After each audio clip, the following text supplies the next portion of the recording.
தேவநாமம் மகிமைப்படுவதாக. இந்த நாளின் தேவ செய்தியின் தலைப்பு மணவாட்டியின் குணாதிசயம். ஒரு மணவாட்டி எப்படி இருக்கணும் அப்படின்றது நம்ம தலைப்பின் கீழே பார்க்க போகிறோம். மணவாட்டி யார் என்பதை ஃபஸ்ட்டு உணர்ந்து கொள்ளணும். மணவாட்டி என்பதை முதல்ல உணர்ந்து கொள்ளணும். ரெண்டாவது, மணவாளனின் கோணத்தில் அவங்க சிந்திக்கணும். மூணாவது, குடும்பத்தை தரிசனத்தில் கட்டணும். எந்த ஒரு குடும்பத்தையும் தரிசனம் இல்லாமல் கட்ட முடியாது. இந்த 3 தலைப்பினைகளை நம்ம தியானிக்க போகிறோம். இதுக்கு ஆதாரமான வசனம் வெளிப்படுத்தின விசேஷம் 21ஆம் அதிகாரம் 9ஆம் வசனம்.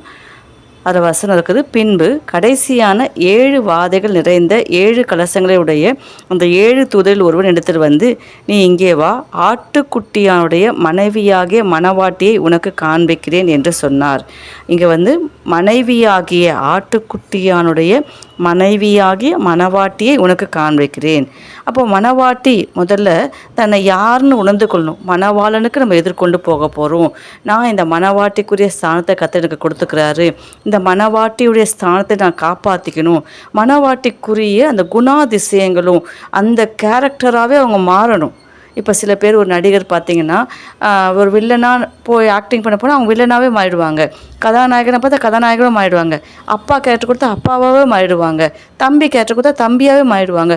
அப்போ ஒரு உலக மனுஷங்க அந்த ஆக்டிங்க்கு ஏற்ற மாதிரி, அந்த நடிப்புக்கு ஏற்ற மாதிரி தன்னை மாற்றிக்கிறாங்க. இன்னைக்கு கர்த்தர் சொல்கிறாரு, மனைவியாகிய மணவாட்டி நம்ம ஆயத்தமாக இருக்கணும்.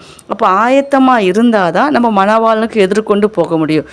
நம்ம கிராமத்தில் பார்த்துருப்பீங்க, சின்ன சின்ன குட்டி குட்டி பிள்ளைங்க என்ன பண்ணுவாங்கன்னா, ஒரு பொம்மை எடுத்து அதுக்கு துணி சுற்றி அது அப்பா இது அம்மான்னு சொல்லிட்டு விளையாடுவாங்க.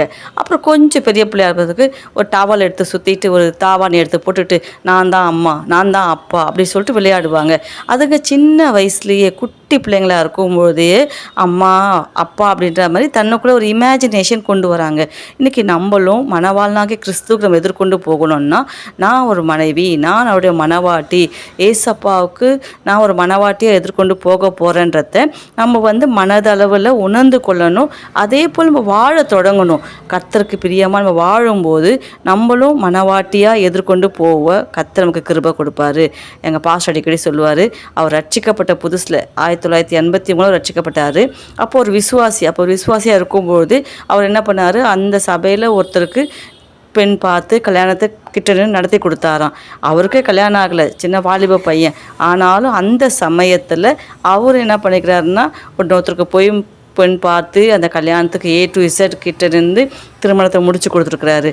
அப்போ பார்த்தீங்களா, அந்த தகப்பன் ஆகிறதுக்கு முன்னால், ஒரு ஊழியக்காரன் ஆகிறதுக்கு முன்னால் தான் ஒரு ஊழியக்காரன், தான் ஒரு தகப்பன் ஸ்தானத்தில் இருக்கணுன்றத மனதளவில் ஆயத்தமாக இருந்தது. இன்றைக்கி நம்மளும் மணவாட்டி என்பதை நம்ம உணர்ந்து கொண்டு செயல்படும் போது மணவாளனாகிய கிறிஸ்து நிச்சயமாக நம்மளை பரலோகத்துக்கு அழைத்து கொண்டு போவார். 2வது பாயிண்ட் பார்த்திங்கன்னா, மணவாளனின் கோணத்தில் நம்ம சிந்திக்கணும். நம்ம எப்போ பார்த்தாலும் நம்முடைய கோணத்தில் நம்ம சிந்திப்போம். எனக்கு இப்படி ஆயிடுச்சு, எனக்கு அப்படி ஆயிடுச்சு. எடுத்துக்கங்க, நம்ம ஒரு சர்ச்சுக்கு போனது நம்ம என்ன பண்ணுவோம், ஒரு பெரிய மளிகை கடை லிஸ்ட்டு மாதிரி, ஆண்டவரே என் பையனுக்கு கல்யாணம் ஆகணும், வீடு இல்லை, கடன் பிரச்சனை இருக்குது, இஎம்ஐ இருக்குது, அந்த உடம்பு சரியில்லை, முட்டி நடக்க முடியல, காது வலி இருக்குது, தங்கச்சி பிரச்சனை, தம்பி பிரச்சனை, ஏதாவது ஒரு லிஸ்ட்டு கையில் எப்போதுமே நம்ம கையில் ஒரு 10-20 பாயிண்ட்டாவது நம்ம ப்ரேயர் பாயிண்ட் வச்சுருப்போம். ஒரு நாளாவது, கர்த்தாவே உமக்கு என்ன பிரியும், உமக்கு என்ன பிடிக்கும், உமது மனசுக்கு ஏற்ற மாதிரி நான் என்ன செய்யணும், உங்களோட சித்தத்தை நான் எப்படி நிறைவேற்றணும், நீங்கள் என்ன நினைக்கிறீங்க என்னை பற்றி, நான் உங்களுக்கு எப்படிப்பட்ட ஒரு மணவாட்டியாக இருக்கணும், நான் எந்த விதத்தில் உமக்கு உதவி செய்யணும் ஆண்டவரே, நான் இன்னும் நம்ம துதிக்கணுமா, நான் இன்னும் போய் கர்த்தருடைய ஊழியத்தை செய்யணுமா, நான் என்ன இந்த பூமியில் படைச்சிங்களேப்பா, நான் இந்த பூமியில் உயிர் வாழ்கிறேனே, அப்போ நான் என்ன விதத்தில் உங்களுக்கு பயணப்படணும், சொல்லும் அடியேன் கேட்கிறேன், நீங்கள் சொல்லுங்கப்பா, நான் செய்கிற ஆயத்தமாக்க சொல்லிட்டு என்னைக்காவது ஒரு நாள் நம்ம மணவாளன் குழந்தை நம்ம சிந்திச்சிருக்கிறோமா? அப்படி சிந்திக்கும்பொழுது தான் மணவாளனும் மணவாட்டியுமா நம்ம கர்த்தருடைய சமூகத்தில் இருக்க முடியும். இன்றைக்கி நம்ம என்ன பண்ணணும்னா, நமக்கு என்ன பிடிக்கும், நமக்கு என்ன விருப்பன்றதை விட்டுட்டு மணவாளனாகிய கிறிஸ்துக்கு, ஏசப்பாவுக்கு என்ன விருப்பம், அவருடைய இதய துடிப்பை அறிந்து கொள்ளும் பாக்கியத்தை தாரும் அப்படின்னு ஃபாதர் பெர்க்மான்ஸ் பண்ணார். உண்மையில் அது ஃபேவரேட், உண்மையில் நல்ல பாட்டு. அவருடைய இதய துடிப்பை அறிந்து கொள்ளணும். ஏசப்பா, நான் என்ன செய்யணும் ஆண்டவரே? பவுல் கேட்டார், நான் என்ன செய்ய சித்தமாக இருக்கிறீர், நீங்கள் சொல்லுங்கள், நான் செய்கிறேன், சொல்லும் அடியேன் கேட்கிறேன். அதே போல் அவருக்கு பிரியமாத அவருடைய கோணத்தில் நம்ம சிந்திச்சு சிந்தித்து செயல்படும்போது ஒரு குடும்பத்தை கட்டணும்னா கூட ஒரு கணவன் என்ன நினைக்கிறாரு, அவருக்கு என்ன பிடிக்கும், அவருக்கு என்ன வேணும், அவருக்கு நான் எந்த விதத்தில் பயன்படலாம், அவருடைய தரிசனத்தில் நம்ம இணைஞ்சு போகணும், அப்படி தான் இருக்கணுமாங்கண்டி. ஒரு நாளும் நமக்கு ஏற்ற மாதிரி அவங்கள மாற்றக்கூடாது. அவங்களுக்கு ஏற்ற மாதிரி நம்ம மாறும்பொழுது தான் அந்த குடும்பம் கட்டப்படும், சபைகள் கட்டப்படும், ஊழியங்கள் கட்டப்படும். மூன்றாவது பார்த்திங்கன்னா, குடும்பத்தில் நம்ம தரிசனத்தை நிறைவேற்றணும். மல்கியா 2ஆம் அதிகாரம் 15ஆம் வசனம் இருக்குது, பக்தியுள்ள சந்ததியை நம்ம உருவாக்கும்படியே தான் ஒவ்வொருத்தர் கர்த்தர் என்ன பண்ணுறாரு, படைக்கிறாரு. அவர் மல்கியா 2ஆம் அதிகாரம் 15ஆம் வசனம், அவர் ஒருவனை அல்லவா படைத்தார், ஆவி அவரிடத்தில் பரிபூர்ணமாக இருந்தது, பின்ன ஏன் ஒருவனை படைத்தார், தேவ பக்தியுள்ள சந்ததியை பெறும்படிதானே. ஆகையால் ஒருவனும் தன் இளவயதின் மனைவிக்கு துரோகம் பண்ணக்கூடாது, எச்சரிக்கையாக இருக்கணும்னு வசனங்குது. ஆனால் இங்கே நம்ம எடுத்துக்கிறது என்னென்னா, தேவ பக்தியுள்ள சந்ததியை நம்ம உருவாக்கணும். அதுக்காக தான் கர்த்தர் குடும்பத்தை உண்டாக்குறார். குடும்பத்தோட நோக்கம் என்ன, பர்பஸ் ஆஃப் த ஃபேமிலி, தேவ பக்தியுள்ள சந்ததிகள். அவங்க கர்த்தருக்கு பிரியமாக்குறாங்களா, என் பிள்ளை கர்த்தரை ஆராதிக்கிறாங்களா, என் பிள்ளைக்கு கர்த்தருக்கு ஊழியம் செய்கிறாங்களா. உலகத்தில் எவ்வளோ பெரிய வேலை செய்யலாங்க, டாக்டராக்கலாம், வக்கீலாக்கலாம், ஜட்ஜாக இருக்கலாம், கலெக்டராக இருக்கலாம். ஆனால் தேவனுடைய ராஜ்யத்தில் தேவனுடைய ஊழியக்காரனாக நம்முடைய ஓட்டத்தை முடிக்கும்படி நம்ம பிள்ளைகளை அந்த தரிசனத்தோடு நம்ம உருவாக்கணும். அப்போது அந்த குடும்பத்துக்கு தரிசனம், பக்தியுள்ள சந்ததியை உருவாக்கணும். ஒரு மணவாளன், ஒரு கணவன் என்னன்னா அந்த குடும்பத்தில் அன்பு காட்டணும். கேசப்பா இன்ன வரைக்கும் நம்ம மேலே அன்பு இருக்கிறாரா, முந்தி அன்பு கொண்டவர் முடிவு பரியந்தவர் அன்பு கொண்டாராம். அவருடைய அன்புடைய வெளிப்பாடு என்னென்னா மரித்தல். கடைசி சொட்டு ரத்தம் வரைக்கும் சிலுவையில் அவர் மரித்தார். அவருடைய அன்பை நமக்கு வெளிக்காட்டிட்டார். அப்போ மனைவியாகிய மணவாட்டி என்ன செய்யணும், கீழ்ப்படியணும். வேறு ஒன்றுமே செய்ய. எபேசியர் முழுக்க படித்து பார்த்தீங்கன்னா, கணவன் அன்பு காட்டணும், மனைவி கீழ்ப்படியணும். இதுதான் குடும்பத்தில் பாருங்கன்னா, எந்த ஒரு கணவனும் அன்பு காட்டணும், மனைவி கீழ்ப்படியணும். சபையாகிய பார்த்திங்கன்னா, கிறிஸ்து நமக்காக அன்பு காட்டினால் சபையாகிய மணவாட்டி எப்பொழுதும் அவருக்கு கீழ்ப்படிடும். அப்படியேப்பட்ட குடும்பம் தான் கடைசி வரைக்கும் தேவ சித்தத்தின்படி, தேவ தீர்மானத்தின்படி வாழ முடியும்.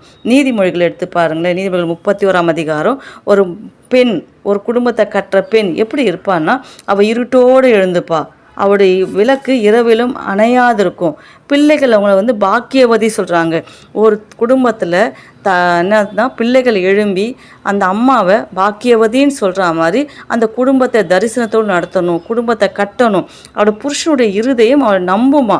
அப்போ பார்த்திங்கன்னா, அப்போ நம்ம அந்த அளவுக்கு குடும்பத்தை நடத்தணும். அவள் புருஷன் தேசத்து முப்பர்களோடு கூட நியாயஸ்தலங்களில் உட்கார்ந்திருக்கையில் பேர் பெற்றவனாக இருக்கிறான். நீதிமொழிகள் 31ஆம் அதிகாரம் 22வது வசனம். அப்போ நம்ம பார்த்திங்கன்னா, இந்த மாதிரி நம்மளும் நம்ம புருஷனை தேசத்து முப்பர்களோடு உட்கார வைக்கணும். சோம்பலின் அப்பத்தை நம்ம புசிக்கக்கூடாது.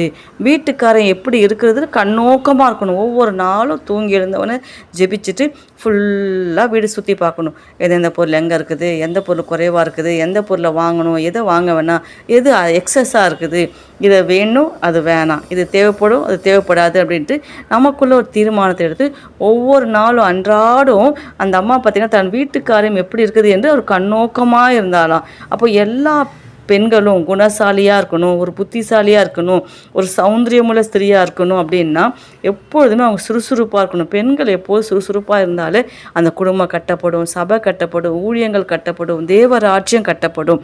இன்றைக்கி 3 காரியம் நான் சொல்லிக்கிறேன். முதல்ல, மணவாட்டி தன்னை யார் என்பதை உணர்ந்து கொள்ளணும். 2வது, மணவாளனோட கோணத்தில் நம்ம சிந்திக்கணும். அவர் என்ன நினைக்கிறாரு, நான் எப்படி அவருக்கு பயன்படணும், மணவாளனுக்கு உடைய சிந்தையை அறிந்து கொள்ளணும். நம்ம அவருடைய தரிசனத்தை பங்கு போடணும். 3வது, குடும்பத்தை கட்டணும். எப்படின்னா தரிசனத்தோடு கட்டணும், பக்தியுள்ள சந்ததிகளை உருவாக்கணும். மணவாளன் குடும்பத்தில் அன்பு காட்டும் போது மனைவியாகிய மணவாட்டி கண்டிப்பாக கீழ்ப்படியணும். அந்த கீழ்ப்படிதல் தான் எல்லா பலியை பார்க்கிலும் கீழ்ப்படிதலே உத்தமம். 1000 ஸ்தோத்திர பலிகள் பண்ணி பிரயோஜனம் இல்லை. அந்த கீழ்ப்படிதலான ஒரு வாழ்க்கை, கீழ்ப்படிதலான ஒரு பேச்சு, கீழ்ப்படிதலான ஒரு அன்பு இருந்தால் தான் அந்த குடும்பம் கட்டப்படும். அப்போ குடும்பத்தை கட்டுகிற கர்த்தர் இன்றைக்கி நம்ம எல்லாரோட குடும்பங்களை கட்டுவார்.